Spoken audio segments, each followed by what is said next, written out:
오늘은 5장 감정과 광고에 대해서 살펴볼 시간인데요. 그 전에 중간고사 범위는 지난 시간까지 배운 기업과 광고까지가 아마 중간고사 범위로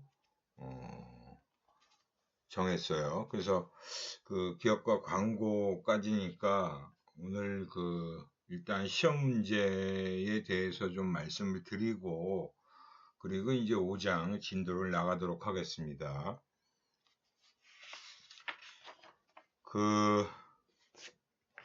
제 강의를 들은 학생들은 다 아시겠지만 제가 시험 문제 출제는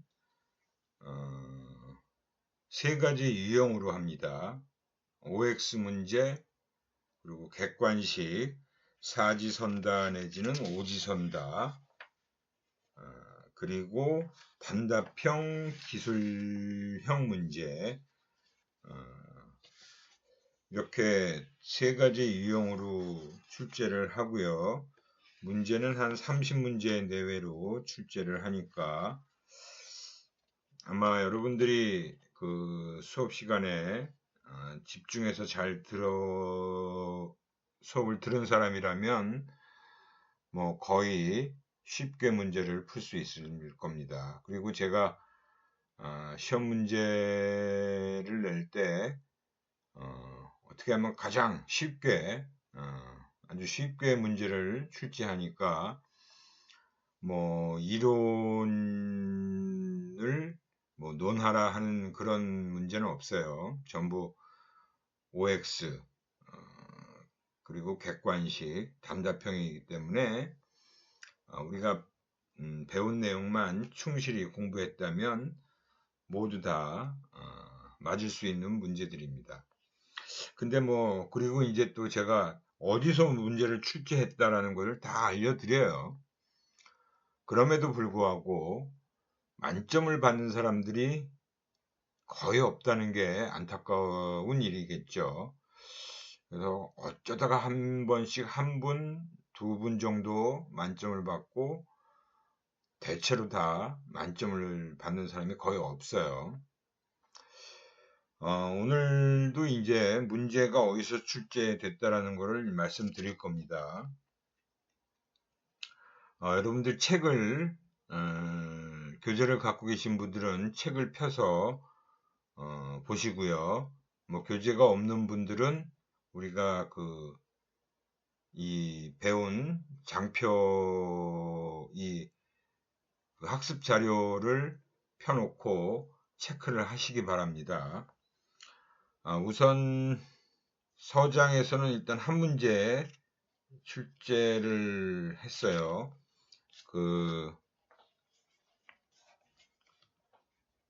6페이지, 7페이지에 보면 에이드마 모델이라는 거 있죠? 그 에이드마 모델과 관련된 내용이 일단 한 문제로 출제가 됐고요.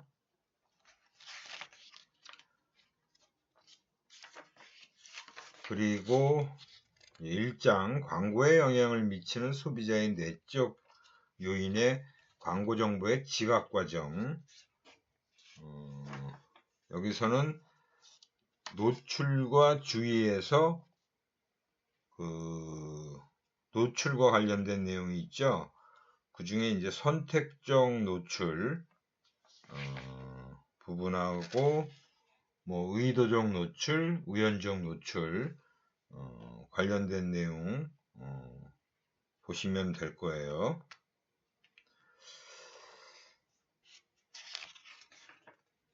그리고 주의 파트 우리 교재의 20페이지에 해당되는 주의와 관련된 내용 중에서 주의의 특성, 제가 열심히 아주 중요하다라고 강조한 내용들이 있을 겁니다. 그래서 주의의 특성을 잘 보시고요. 꼼꼼하게 잘 보세요. 그리고 이어서 21페이지에 나오는 주의의 결정 요인과 주의의 촉진 방법과 관련된 내용이 있죠. 그래서 개인적 요인들과 관련된 내용이 몇 가지로 쭉 정리가 되어 있습니다. 그 내용도 꼼꼼히 보세요.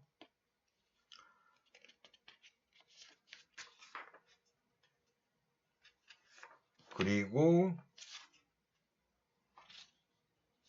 자극 요인과 관련된 내용도 같이 보시고요.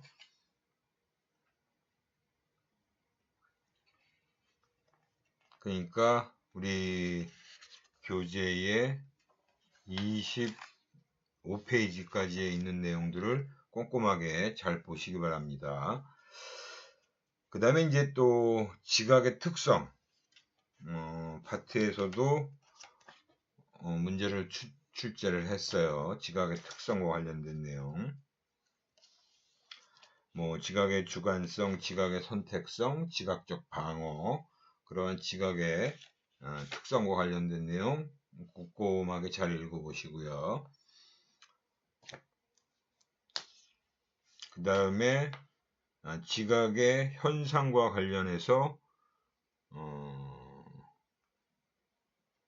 뭐 절대역, 차이역, 외부의 법칙 을 설명드린 내용이 있죠. 그 파트도 꼼꼼히 읽어보시기 바랍니다. 제가 이렇게 어디서 나온다라는 그 부분은 말씀드리겠지만 이게 어떤 문제로 나온다라는 거는 제가 말씀드리지 않아요. OX로 나올 수도 있고 객관식 유형으로 나올 수도 있고 뭐 맨 마지막에 단답형 서술형 문제로 나올 수도 있어요. 그거는 여러분들이 잘 생각해 보시면 아실 수 있습니다. 그 대신 아무튼 꼼꼼하게 제가 정리를 해서 잘 보시라고 한 내용들을 꼼꼼하게 읽어보시기 바랍니다. 그 다음에 이제 29페이지에 나오는 단순 노출 효과와 관련된 내용도 잘 읽어보시기 바래요. 그 다음에 33페이지에 보면 지각적 해석과 관련된 내용이 있죠. 거기서 이제 지각적 범주화와 관련된 내용이 쭉 정리가 되어 있습니다. 그 지각적 범주화와 관련된 내용. 그 다음에 35페이지에 가면 지각의 적용 파트가 있죠. 지각의 적용. 그래서 이 몇 가지 첫째, 둘째, 셋째, 넷째, 다섯째 이렇게 해갖고 지각의 적용과 관련 내용도 꼼꼼히 읽어보시기 바랍니다. 그 다음에 이제 소비자 동기와 광고 파트에서 보면 제가 처음에 이제 동기의 기본적인 개념을 설명하면서 동기의 정의를 아주 강조해서 설명해 드렸을 거예요. 동기가 매우 중요하다라는 것도 얘기했고요. 그래서 소비자의 동기와 광고 중에 첫 번째 동기의 개념에서 동기의 정의와 관련된 내용 잘 읽어보시고요. 그 다음에 또 동기의 구성요인, 그 다음 페이지에 보면 동기의 구성요인이 나옵니다. 그래서 동기의 구성요인과 관련된 몇 가지가 있죠. 욕구, 바람, 그 다음에 가치와 목표, 그런 내용들 잘 읽어보시고요. 세 번째 또 동기의 특성이라는 파트가 또 41페이지에 연결되어 있어요. 그 내용도 꼼꼼히 잘 읽어보시기 바랍니다. 그 다음에 동기 이론 중에서는 제가 메슬로우의 욕구위계 이론이 중요하다라고 말씀드렸을 거예요. 그래서 메슬로우의 욕구 이론과 관련된 문제도 한 문제 또 출제가 됩니다. 그리고 프로이트의 동기 이론에서도 한 문제가 출제되고요.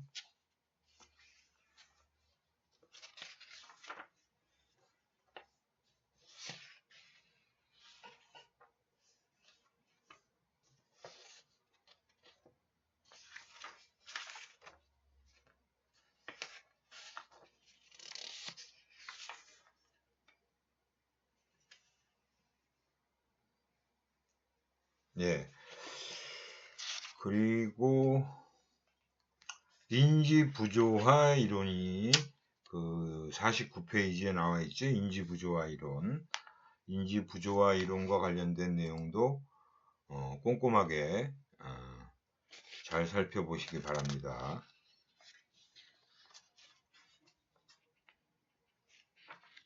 그 다음 페이지까지 쭉 연결되어 있습니다. 그리고 관여도, 관여도에서 관여도의 유형과 관련된 내용도 꼼꼼하게 잘 살펴보시기 바라고요. 그 다음에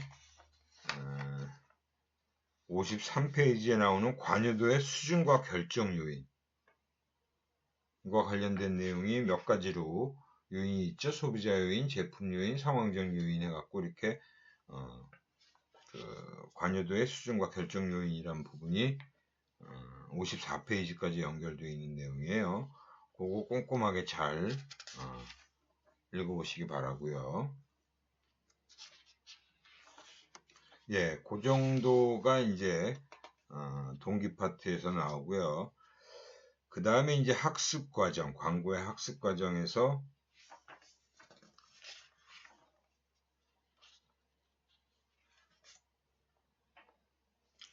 고전적 조건화 파트에서는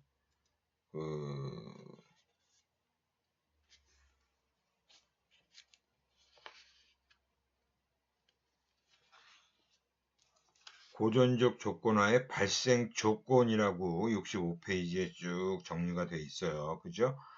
그래서 자극 특성 해갖고 쫙 나와 있는 내용이 있죠. 첫째, 둘째, 셋째, 넷째, 다섯째, 여섯째까지 쭉 이어서 보시고 소비자 특성까지 연결된 내용이라 잘 살펴보시기 바랍니다.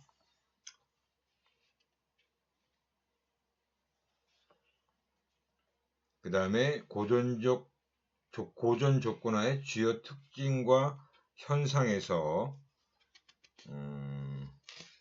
또 한 문제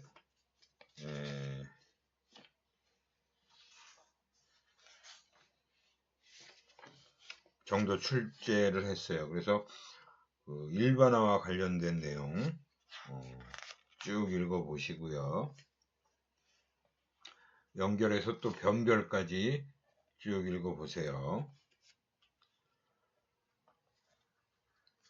그리고 고전적 조건화의 적용이란 파트가 있죠. 69페이지에 보면 거기서 쭉 뒤 70페이지까지 연결된 내용이 쭉 있는데 그 고전적 조건화의 적용과 관련된 내용도 잘 살펴보시기 바랍니다. 그 다음에 이제 조작적 조건화에서도 조작적 조건화의 발생 조건과 관련된 내용 아주 꼼꼼하게 잘 읽어보시고요. 그 다음에 제가 강화 계획 설명드렸죠. 그래서 강화 계획과 관련된 내용 73페이지부터 74페이지까지 쭉 정리가 되어 있는 내용들 꼼꼼하게 읽어보시고 그 다음에 조작적 조건화의 한계와 적용 파트 77페이지에 있는 내용들입니다. 예, 그거 꼼꼼하게 잘 살펴보시기 바랍니다.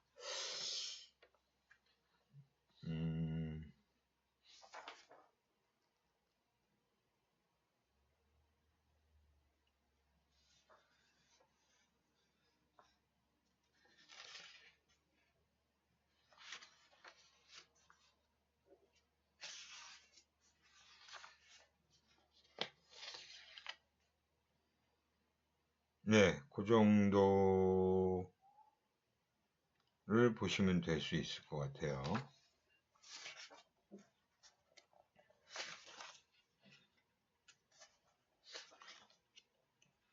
네, 학습에서는 그 정도 출제를 했고요. 그 다음에 이제 기업과 광고에서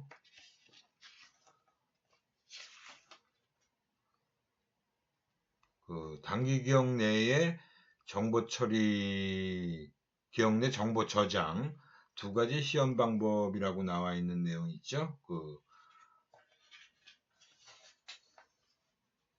90페이지에 있는 단기기억 내 정보 저장 두 가지 시험 방법과 관련된 내용, 그리고 그 단기기억의 광고 활용에서 부호화 증진 방법이라고 나와 있습니다. 그래서 감각적 부호화와 의미적 부호화 관련된 내용도 읽어보시기 바랍니다.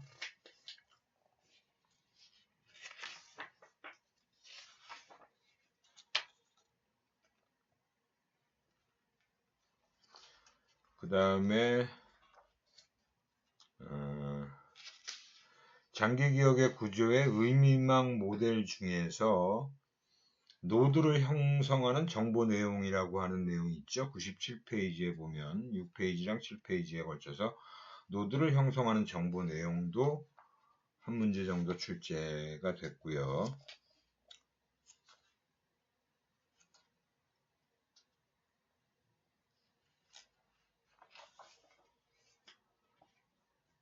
그 다음에 광고 정보의 인출이라고 되어 있는데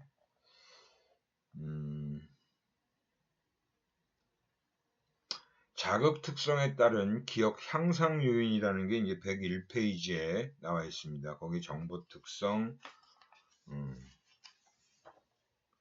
과 관련된 내용이 그 뒤까지 103페이지까지 쭉 나와 있는 내용 한번 쭉 읽어 보시고요.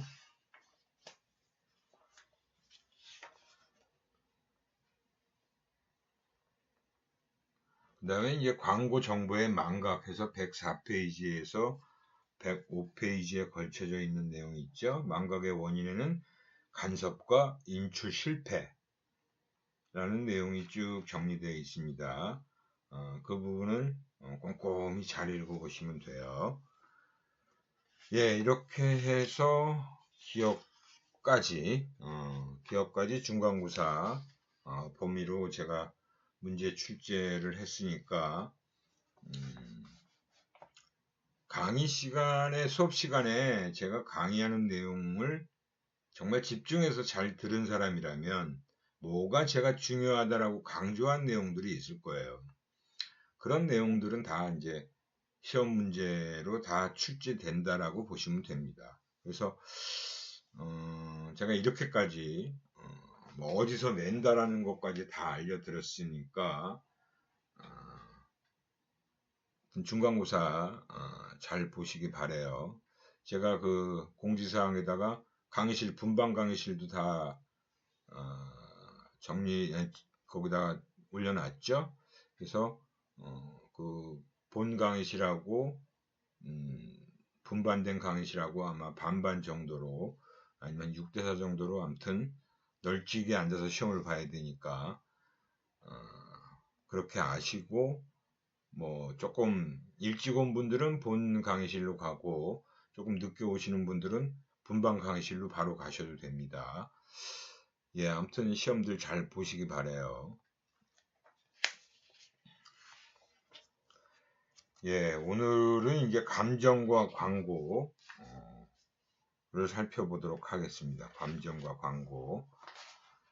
사실은 이 감정이라는 것도 굉장히 심리학에서도 중요하게 다루고 있는 그런 내용이기도 하고, 우리 광고에 있어서도 꽤 중요한 내용이라고 할 수 있습니다.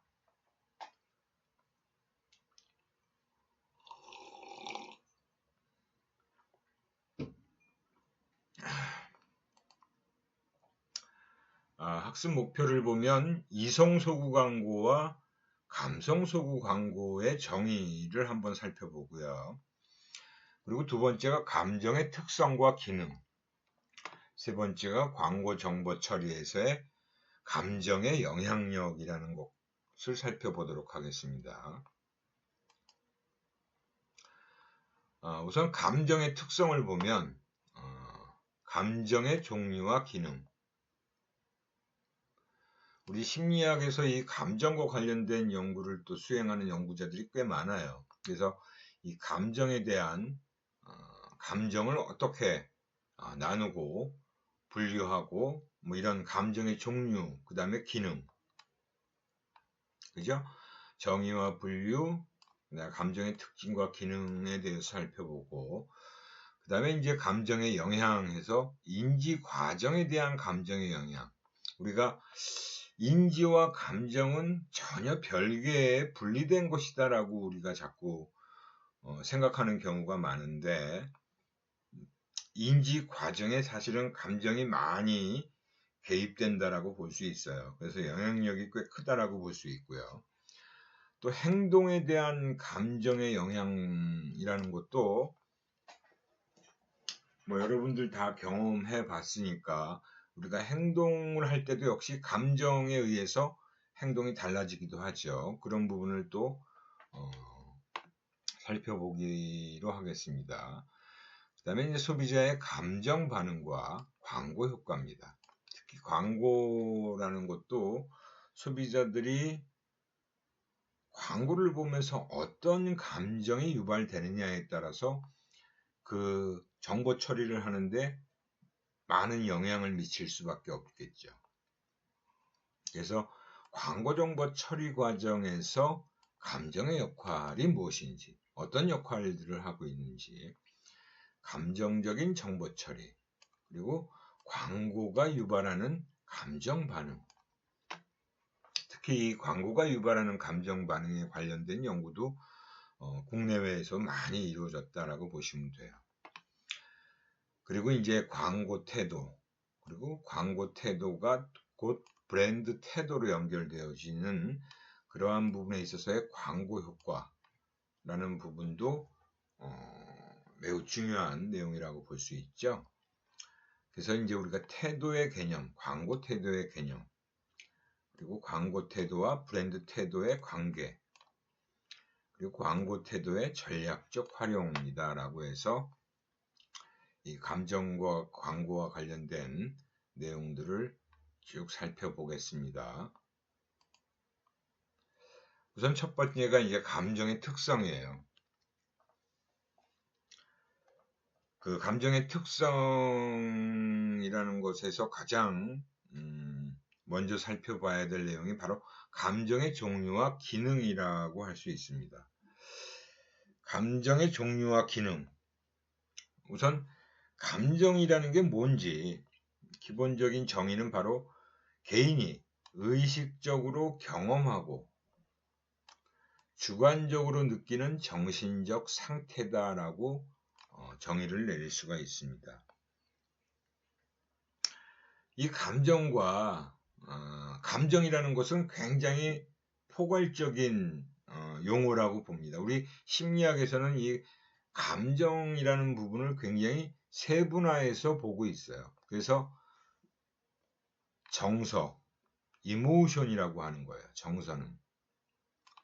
감정은 우리가 흔히 쓰는 감정을 얘기할 때 affect라고 얘기합니다. 그리고 feeling이라는 말도 느낌이라고 얘기할 수 있어요. 그 다음에 mood라는 것은 바로 분위기를 얘기하는 겁니다. 근데 이런 것들이 다 감정이라고 해서 우리는 혼용해서 막 쓰고 있죠. 일상적인 상황에서 보면. 그래서 감정이라는 건 굉장히 아주 복잡하고 막 여러 개의 개념들이 막 혼재되어 있는 그런 상황이라고 볼 수 있는데요. 특히 심리학에서는 이제 정서라는 말을 특히 정서가 중요하다라고 볼 수 있어요. 이모션, 정서라고 합니다. 그리고 affect는 감정이라고 해요. 근데 우리가 이 정서와 감정을 뭘로 경험하느냐?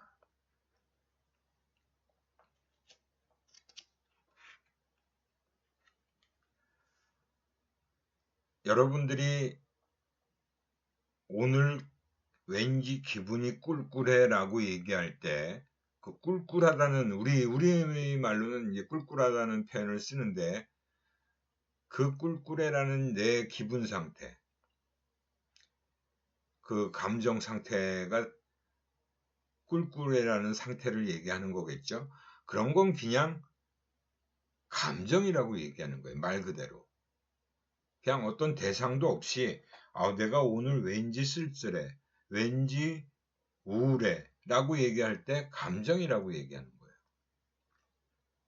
근데 정서라는 것은, 이모션이라고 하는 것은 그 대상에 대해서 느끼는 감정이 바로 정서예요. 저것 때문에 내가 슬퍼. 저것 때문에 내가 괜히 기분이 꿀꿀해.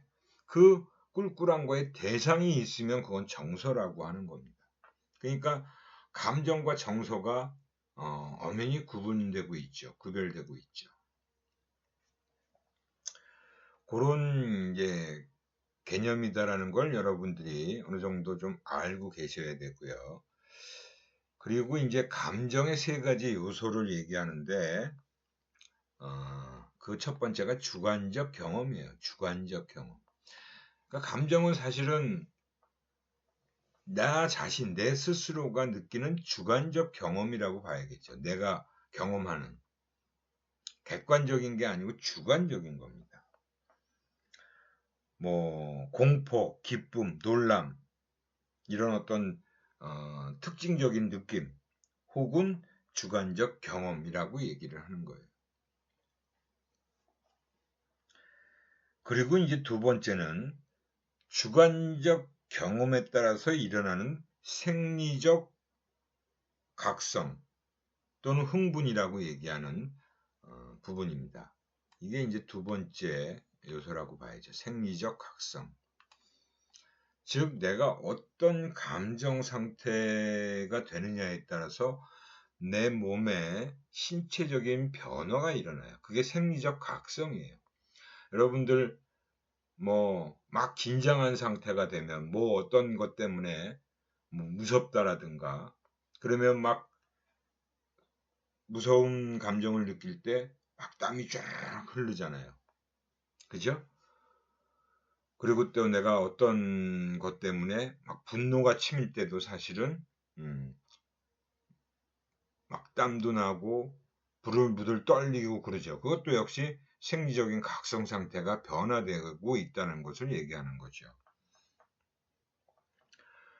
그리고 세 번째 요소가 바로 이 외현적 표현이라고 하는 겁니다. 외현적 표현이라는 것은 그러한 감정 상태를 외부로 표출하는 게 외현적 표현이에요. 이게 바로 이제 이 감정이라고 하는 것이 다 여기에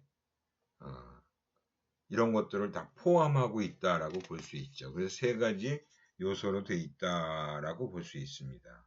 그래서 감정이라는 것이 인간을 포함한 유기체의 고유한 주관적 경험으로서 감정을 느낄 때에는 신체의 생리적 변화가 발생하고요. 그리고 그때 느낀 주관적 경험인 외부로 표현하게 된다는 겁니다. 이게 이제 감정이 유발됐을 때 나타나는 반응이라고 볼 수 있겠죠.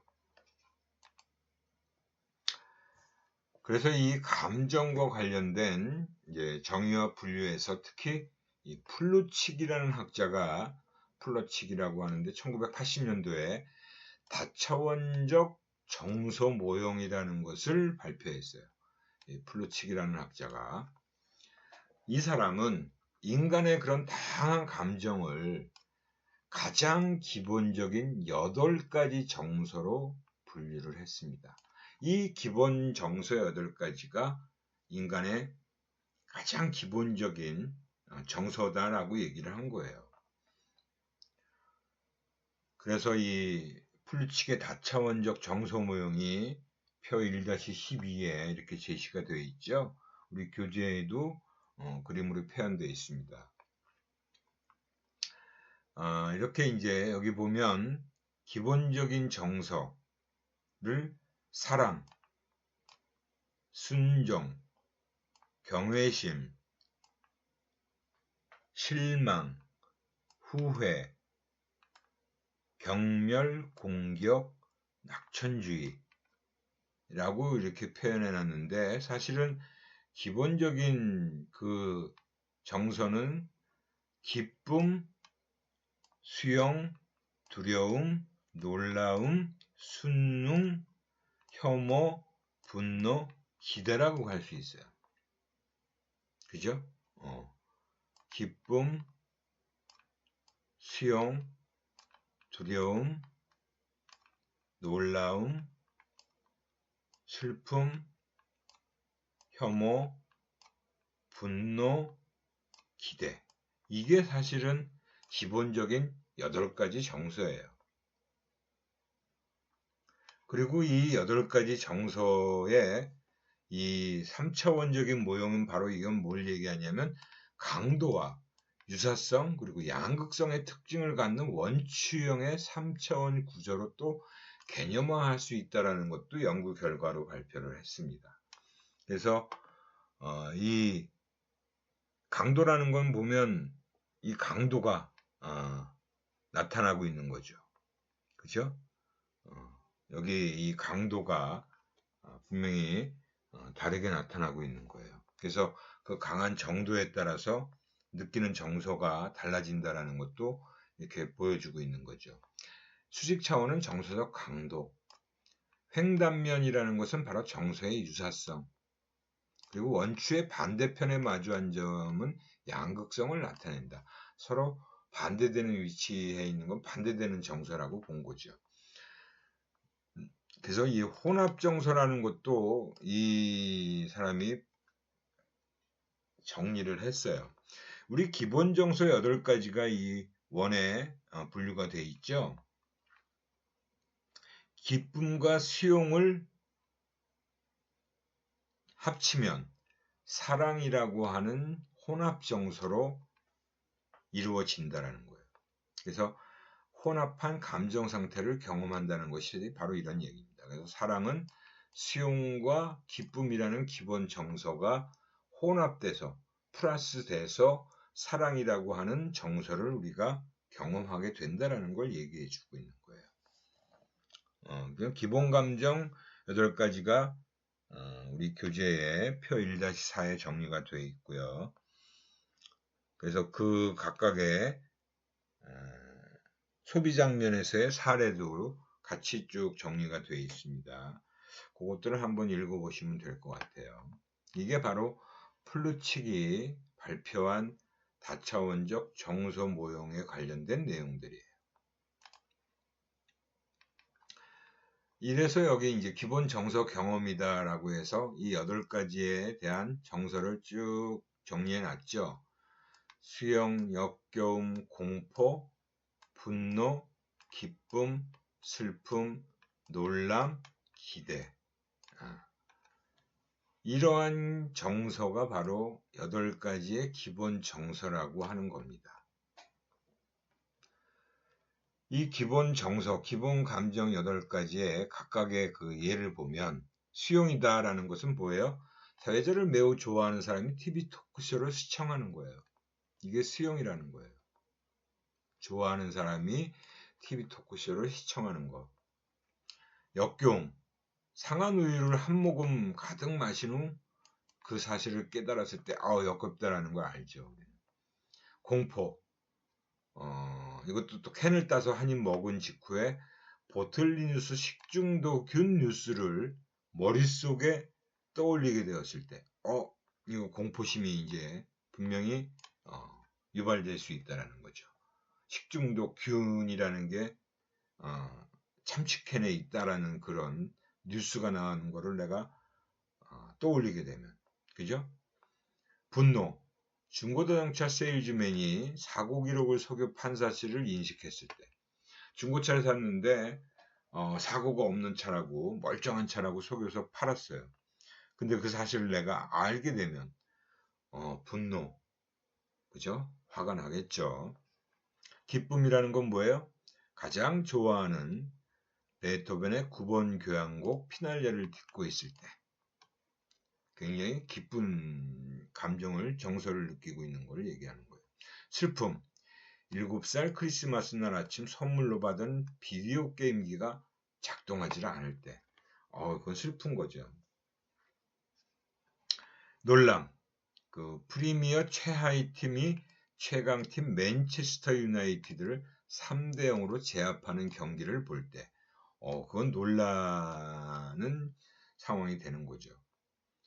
기대, 아가사 크리스티의 추리소설 마지막 장을 막 읽기 시작했을 때, 굉장히 기대가 되는 거예요. 이게 어떻게 이 스토리가 풀려나갈까? 기대를 하고, 읽게 되는 거죠. 이런 식으로 이제 소비 장면과 관련된 사례들을 쭉 제시해 놓은 겁니다. 특정 감정을 경험한 소비자는 제 경험을 위해 소비 행동을 반복하기도 한다라는 거예요. 사실은 뭐 좋은 정서를 느끼면 특정 감정을 경험했으면 그걸 또 경험하기 위해서 소비 행동을 어떤 제품을 사서 내가 굉장히 기쁘거나 아니면 아주 수용에 그 다음에 또 기대감 그런 것들을 내가 느꼈다면 또 그거를 느끼기 위해서 소비 행동을 반복하게 된다는 거죠. 소비 장면에서의 감정 요소가 우리 일상생활의 질을 결정하는 경우도 굉장히 다양하게 나타나고 있다는 거. 여러분들도 아마 다 경험해 보신 일들이라고 할 수 있습니다.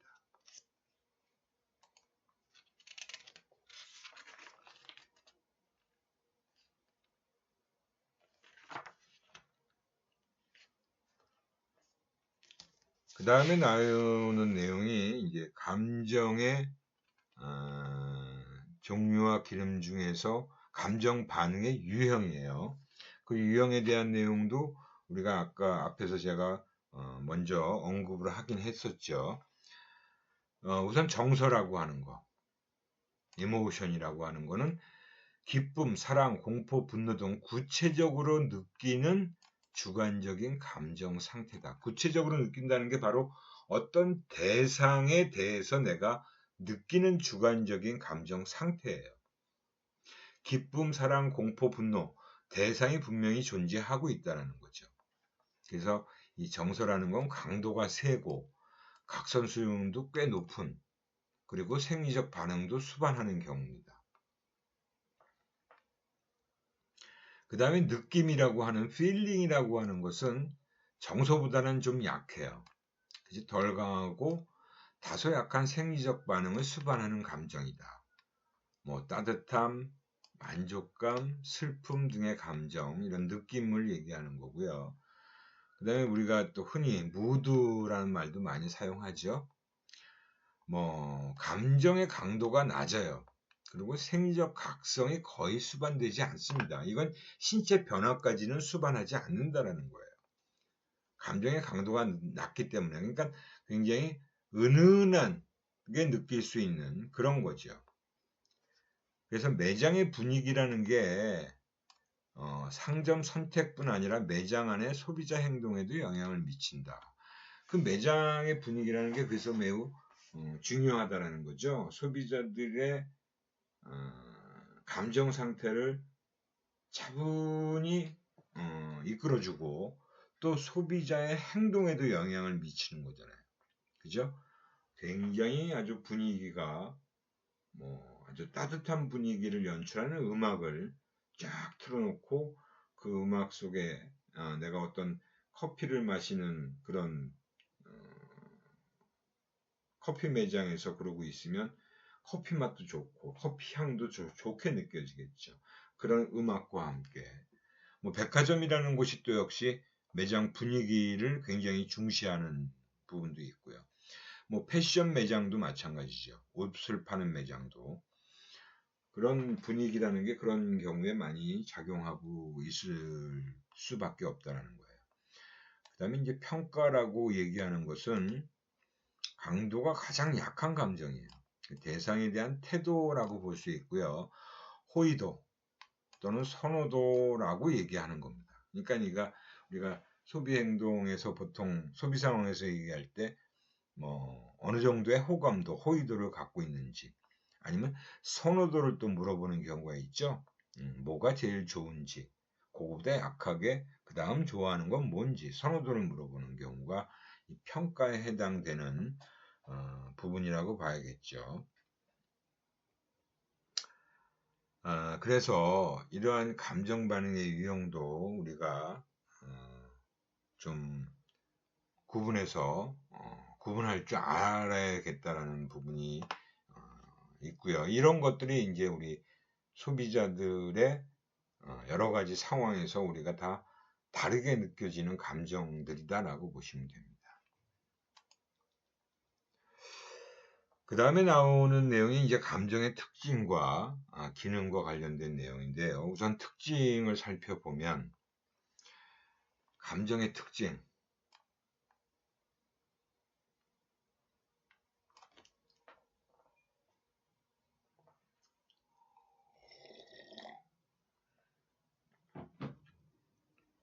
인간이 선천적으로 기본 감정을 가지고 태어난다라고 얘기를 합니다. 선천적으로 타고날 때부터 기본 감정이라는 것을 가지고 태어난다는 거예요. 이거는 누구나 다 동일한 거죠. 지역이나 인종이나 언어, 문화를 뛰어넘어서 뭐 우리나라 사람이나 미국인이나 일본인이나 중국인이나 다 기본적인 감정은 동일하게 가지고 태어난다라는 게 기본적인 특징이라고 할 수 있고요. 그 다음에 이제 주관적인 경험 그 자체로 끝나는 게 아니에요. 주관적인 경험을 하고 그에 따라서 행동을 수반하는 경향이 있다는 거죠. 행동 경향성을 수반한다. 주관적인 경험 뒤에 행동이 다르게 나타나게 된다라는 걸 얘기하는 거예요. 그죠? 여러분들이 막 아주 즐거워하는, 기뻐하는 친구의 그 행동을 보면 막 기뻐서 어쩔 줄 모르고 그러는 그 행동 자체가 막 굉장히 들떠 있고 기분 좋아서 하는 행동이 나타나잖아요. 그래서 행동만 봐도 저 친구가 뭐가 기분 좋은 일이 있나 보다. 근데 또 화난 친구의 그 행동하는 모습을 보면 저 친구 굉장히 화가 났나 본데. 그죠? 그 행동만 봐도 우리는 대충 알잖아요. 그러니까 그 주관적인 경험에서 그치는 게 아니라 밖으로 표출되는 부분이 바로 행동으로 나타나게 되어 있는 거죠.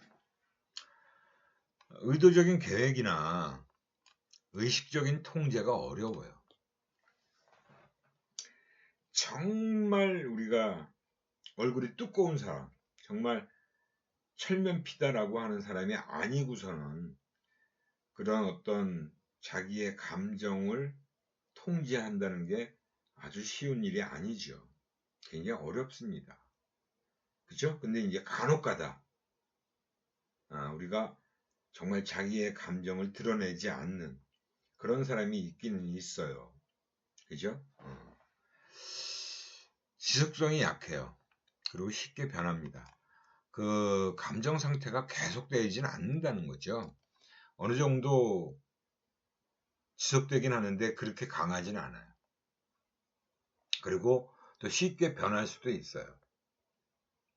뭐 기분이 갑자기 막 좋았다가 뭐 또 어떤 일로 인해서 갑자기 또 안 좋았다가 하는 것도 나타날 수 있다는 거죠. 대상에 대한 감정 반응은 대부분 학습되는 것이다. 학습되는 거죠. 사실은 그런 것들이 예전의 경험을 통해서 나한테 학습되어진 것들이 또 역시 감정 반응으로 표출되는 경우가 많다라는 거예요. 그게 이제 어렸을 때부터 쭉 성장하는 과정 속에서 대부분 다 경험에 의해서, 학습에 의해서 그렇게 감정 반응들이 나타나는 경우들이 많다라는 거고요. 그리고 전반적으로 확산되는 성질을 갖고 있다.